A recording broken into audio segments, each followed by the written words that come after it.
Good morning. Welcome to Naturally Quee. Today I did a bentonite clay on my hair. This is what it looks like on my hair right now. I'm going to let it sit in for a few more minutes and then I'm going to rinse it out. And then I'm going to show you all how it looks once I rinse it out. So stay tuned. Thanks for watching.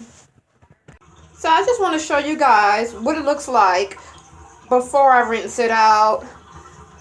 So I'm going to rinse it out and show you the results, and I'll be right back. This has been sitting in for 30 minutes, mind you. So I'm going to go ahead and rinse this baby out. It's going to take me a while to make sure I get everything out, but I'll be right back to show you the results.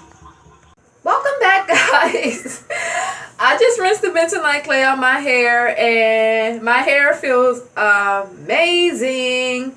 Look at my curls. I got everything out.